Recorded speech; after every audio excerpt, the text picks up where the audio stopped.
I'm a 33-year-old office worker. My husband, Tony, is 5 years older, and we've been married for 7 years. Currently, due to certain circumstances, I live with my mother. Please ask me how I ended up in this situation. Going back 2 years, Tony and I built a house. At the time, Tony had just switched jobs, and we didn't have much in the way of savings or income. Tony's previous job was at a major corporation. However, he suffered from insidious harassment from his boss, leading to sleepless nights, and a few months later, he became unable to go to work. He consulted a psychiatrist and took a leave of absence for about 3 months, but with no signs of recovery, he ultimately resigned. After that, we managed to live on my salary alone. Tony, unemployed for 2 months, began to regain his energy. He started eating well and sleeping again, and his psychiatrist was happy about his speedy recovery. My positive, beloved Tony was back. From there, he vigorously searched for a job. His experience at a major corporation was an advantage, but due to his reason for resignation being mental health, finding a new job wasn't easy. During this time, we found a small company that needed him. His salary was about 2/3 of what he used to earn, but seeing his eyes shine as he said, "It's way better than being jobless. Let's do this," it made me happy. Moreover, it was in the field that he wanted. We wanted to have children, but it was clear that life would become difficult if I stopped working. As a result, and because I also loved my job, we gave up on having children. At the time, we didn't think about building a house as it was just the two of us. However, a cloud overshadowed our peaceful life. My mother, Karen, became paralyzed due to a traffic accident and had to live in a wheelchair. Since my father passed away when I was in middle school, Karen had been living alone. Our family home was an old house. It was far from being wheelchair friendly, with many steps. Tony then suggested, "I'm worried, let's live together." Karen and I were surprised, but I love this kind of unexpected kindness from Tony. Tony had just changed jobs, so we didn't know what would happen, but we decided to apply for a mortgage. As expected, it was difficult to get a loan due to the short length of his current employment. But we possessed something unbeatable: determination and an unbreakable spirit, our greatest strengths. We persisted, trying out a fifth mortgage company. It was indeed difficult to get Tony's loan approved, but the loan officer proposed various options to us. We took a chance on one of these proposals, and it led to a successful loan approval. We finally decided to buy our own home. I had always dreamt of living in a house filled with the scent of wood. Thick, exposed wooden beams on the ceiling, customized storage spaces designed just for us, a kitchen adjusted to my short stature, and a spacious flooring made of cypress. Of course, it is a barrier-free single-story house. The house is perfect for comfortable living in a wheelchair. We couldn't wait for it to be completed and made a daily routine of visiting the construction site. Then, our painstakingly designed dream home was finished. It has a large yard where my mother, who had become reluctant to go out, can now enjoy sunbathing. However, there was one dissatisfaction. The land on which we built was given to us by Tony's grandfather. Tony's family wasn't particularly rich, but his grandfather adored him. But then, Tony's grandfather was suddenly diagnosed with cancer. Upon learning of his illness, he began to distribute his assets. Tony received the largest plot of land, as per his grandfather's wishes. It felt like winning the lottery, but there was a major catch. The land was just a 5-minute walk from Tony's family home. When we told them that my mother would be moving in with us, Tony's sister laughed and said, "Why is your mother moving in too? How shameless is your family! I knew marrying a strange woman like you would cause trouble." Tony's mother also snidely remarked, "Isn't it awful for my son to be dragged into caring for the elderly? Aren't you some kind of curse?" Even during these times, Tony defended my mother and me, saying, "It's the land that Grandpa gave me. There's no reason for anyone to complain." Tony's mother and sister are quite malicious, almost world class. I think it's a miracle that such a kind person like Tony was raised in that family. To me, he's like a beautiful lotus flower blooming out of the mud. Tony always said about his family, "I have two great examples of what not to be at home." But I'm sure the reason Tony's grandfather gave us this land was probably because he wanted us to look after his mother in her old age. He also had other properties and gave Tony's sister a parking lot located 10 minutes walk from their family home. In terms of size, it's about 2/3 of the land that Tony received. However, it already has a full parking contract, so the monthly parking lot income is significant. Personally, I would have preferred that. But you can't complain about a gift. It is something to be grateful for. In reality, thanks to my grandfather-in-law, we were able to build a house. Having no cost for the land and being able to use it as collateral for a loan made a big difference. Once the house was completed, we invited my mother-in-law and sister-in-law's family. However, during construction, we heard from the builders that they had come to see the house several times without our permission. They arrived an hour and a half later than the agreed time without any apology. "Pardon our intrusion. This is kind of like Grandpa's house too, so it's kind of like our house as well." "Oh, such a nice house. The smell of wood is nice. No need for air fresheners," said my sister-in-law as she waltzed in. Even though her shoes were muddy because of the rain, she didn't mind at all and went straight into our newly built house. Her husband also walked around in muddy shoes, ignoring the slippers we had prepared. When I urged, "We have slippers available if you'd like to wear them," my sister-in-law laughed and replied, "It's such a hassle, you can just wipe the floor." From the get-go, the atmosphere was terrible, and of course they came empty-handed. After touring the rooms, they reached my mother's room. My mother's room is the most spacious and has the best sunlight. At my mother's request, we designed it like a duplex, complete with a kitchen. It's a room like a second living area. Seeing this, my mother-in-law said, "I'm fine with this room. I want to live here." An absurd thing to say. Furthermore, my mother-in-law told my mother, "You were fortunate to have that accident, weren't you? Thanks to being paraplegic, you've moved from that old shack to such a nice house.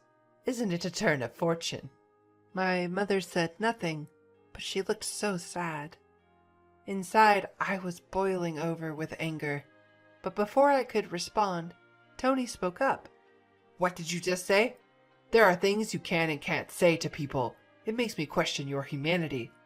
I don't even want to think that you're part of my family. You're the worst. Apologize now," Tony said in a strong tone. Whether they found this amusing or not, my mother and sister-in-law glared at me. Then my sister-in-law confronted Tony with a heated look. "What?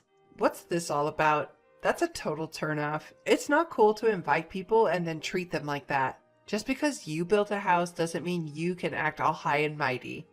The mother-in-law joined in too. "Anyway, my son went off the rails because he ended up with a wife like you. You're a jinx." Tony didn't stay silent either. "Enough is enough. This mess started because of your rude remarks. You were saying that the accident was a good thing and calling my wife a jinx? I won't forgive you for that." The mother and sister-in-law looked frustrated by Tony's strong rebuttal. Then, my mother, who had been watching the whole scene, apologized with a regretful look. "It's okay. I'm living together with them because I actually had an accident. And it's true that I was able to live in this beautiful house from a run-down one. Your son has always been kind to me. Thank you." Perhaps feeling guilty, the mother and sister-in-law left, shooting me a nasty look. My mother then apologized to Tony. "I'm sorry. I must have upset your mother and sister. I'm sorry I ruined the mood on the day of the housewarming party because of me." Tony also said, "No, I should be the one apologizing. It's embarrassing. They really lack decency. I'm really sorry. But I am happy to be living with you. Please understand that." With that, my mother started to tear up. Since it's near Tony's parents' house, the neighbors are all people we know. They've all known Tony since he was a child, so they're very kind to us. 4 months have passed since that mess. When we were finally getting used to our new home and my mother started to smile more, an incident occurred. I received a call from home while I was at work. We rarely get calls from home, so it startled me. My bad feeling came true. My mother, unable to hide her agitation, called me. "It's awful. Tony collapsed at work." I, too, was agitated by this serious tone. I immediately consulted with my boss and headed to the hospital. On the way, I tried to remain calm by unconsciously imagining positive scenarios like, "When I get to the hospital, he'll be all right," and joking around to keep me in good spirits. But when I arrived at the hospital, I couldn't believe my eyes. My husband, who was supposed to have gone to work cheerfully after eating breakfast as usual, we were supposed to have a movie date this weekend. But now, what I see is him, with countless tubes connected to his body. I was completely lost. The doctor said he's in a very dangerous condition. Even if he survives, we don't know if he will regain consciousness. I felt as if I was in a movie. I couldn't even cry. I prayed fervently, yet my prayers went unanswered. My husband, Tony, passed away just like that. In my state of shock, my mother and sister-in-law showed up as expected. When they heard Tony had passed away, my sister-in-law aggressively asked, "Did you poison him or something? Were you after his life insurance money?" Following suit, my mother-in-law cornered me too. "Bad things always happen when you're around, just like your mother. You really are a jinx." I was so sad I couldn't speak. Just then, my mother arrived in a caregiver's taxi. She was crying at the circumstances of Tony's death. Seeing my mother in tears, I was finally able to cry as well. As the two of us sobbed loudly, my mother-in-law said, "Oh, stop it! Can't you quit the fake crying? My son changed after meeting you two. Now that my son is gone, I don't want to see your faces ever again. Don't appear before us again." And then she left the hospital. From there, we had a funeral director come in and arrange the schedule for the funeral. We headed to the funeral home. Tony's cause of death was a subarachnoid hemorrhage. I can't believe it. He was fine until morning. When I informed my mother-in-law about the funeral schedule, she replied unexpectedly, "He's always sided with you two, so I won't attend the funeral. My daughter won't come either." Many people from Tony's company and his friends attended the viewing. However, neither my mother nor my sister-in-law and her husband were present. It's unbelievable, but maybe that's just the kind of people they were. Many people attended the funeral too, and I could tell that Tony was loved by many. There were many who shed tears for his untimely death. I was glad to spend the whole day with them who sincerely missed my husband. I had received an email from my mother-in-law after Tony's death, but its content was inappropriate, so I didn't reply. The email was asking about the amount of life insurance money. She kept emailing because I hadn't replied, and eventually said, "I have a right to receive it." I wasn't in a position to deal with it, so I ignored it. When we arrived at our house, I saw a light seeping out of the room. My mother, Karen, looked puzzled and said, "That's strange. I thought we turned off all the lights. Maybe I forgot to turn it off because I was too agitated." I replied, "That's all right. It's only natural to be upset given the situation," and unlocked the door to our house. Sure enough, we could hear the sound of a TV coming from inside. Definitely weird. My mom and I exchanged glances, then fearfully entered the room. There, sitting in the room, were my sister-in-law and her husband. "What are you doing?" I was so surprised that I couldn't even raise my voice. The living room was filled with unfamiliar furniture and boxes. We had absolutely no clue what was happening. My sister-in-law then said, "Why did you just barge in here?" "Well, it's your first time, so I'll let you off the hook. We're taking this house. We sold your stuff, so leave." My mother and I were utterly stunned. We had no idea what was going on. When I asked, "Where did our stuff and furniture go?" she nonchalantly replied, "We had a resale company come today and they took everything. You had some pretty good furniture. We got a good price for it. We bought this furniture with that money.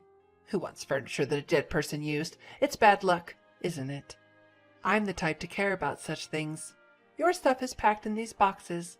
I don't know if you're minimalists or just poor, but it was a relief that you had so few things." The furniture was carefully chosen by my husband. I absolutely couldn't forgive them. My mom was also furious, her face turning beet red, but she was too shocked to reply. I immediately called the resale company. After explaining the situation, they agreed to treat the items as stolen and return them.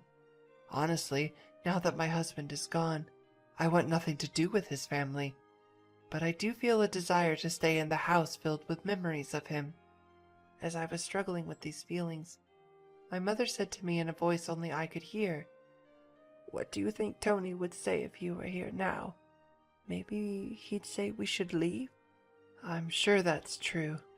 Tony always used to say, "It's worth spending time with people who understand you, but there are also people who just won't get it. No matter how much you explain, it's a waste of time dealing with those low-level aliens." He was in fact talking about his mother and sister. I can see it clearly now. If we continue to live here, his family and relatives will keep interfering. I impulsively signed a lease on an accessible apartment. My mother was taken aback by my decisiveness. I asked the resale company to keep the furniture for a few days, and it was moved to the new apartment 3 days later.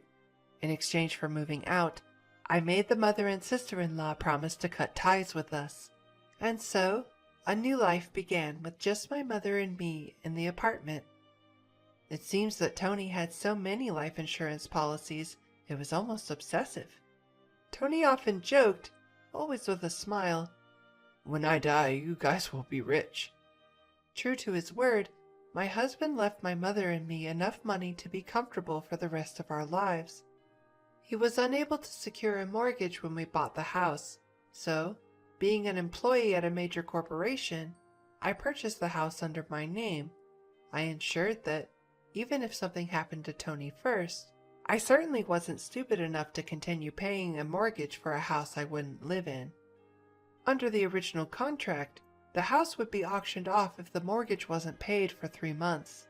In the hustle and bustle of life, 3 months passed in a flash. Then, I received a barrage of calls from my sister-in-law, Jessica, with astounding fury. My call history was filled with Jessica and my mother-in-law, Linda. "What the heck? This is seriously scary. It sounds like something out of a horror movie." I thought it was a little horror movie. Since they were being incredibly persistent, I picked up the phone only to find out they were furious that the house was being sold. Apparently, when they returned home, they were unable to get in, and there was a seizure notice. Jessica and her husband moved out of the apartment they had been living in since Tony passed away, and Jessica had also quit her job. I suggested they move back into their parents' house since they were panicking about suddenly being homeless. To my surprise, Linda had become so involved in gambling that she couldn't keep up and had sold her own house. It seems they had been living together for the past 2 months.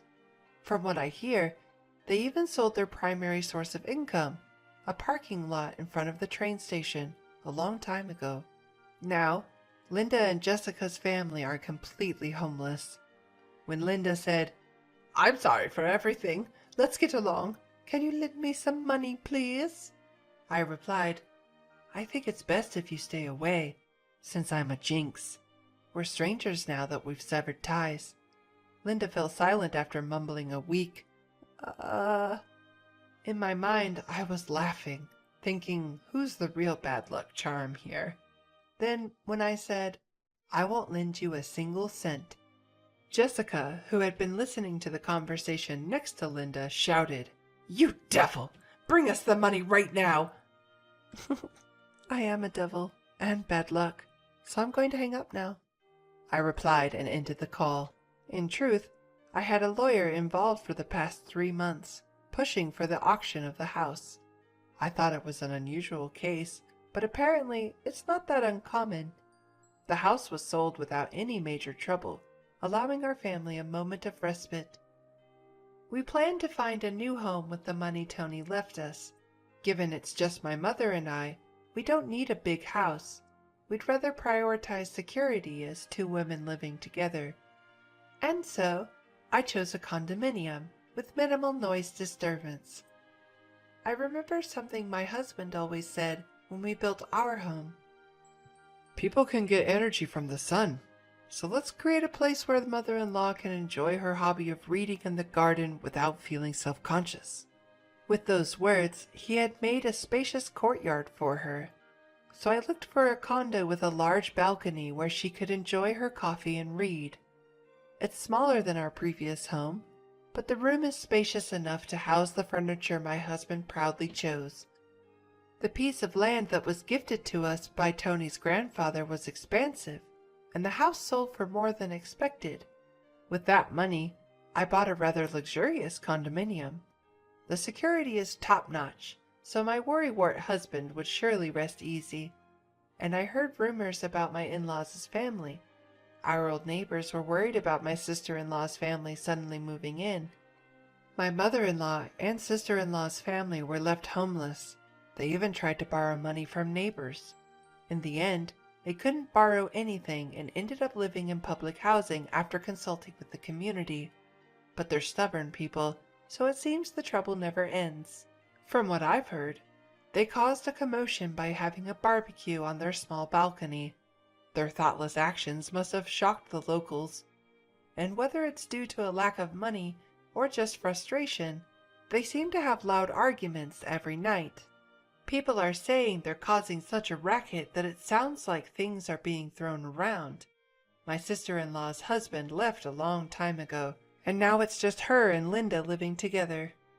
It's quite the contrast to my peaceful life with my mother, although we're both 2-member households. It seems that the neighbors are banding together to try to get this nuisance family evicted. No matter where you go, if you're a nuisance, people won't welcome you. And what goes around comes around. I just want to live peacefully and quietly, estranged from my embarrassing family. I believe that Tony is surely watching over us. From now on, I plan to live my life without causing trouble to others, and do my best to live not just for myself, but for Tony as well.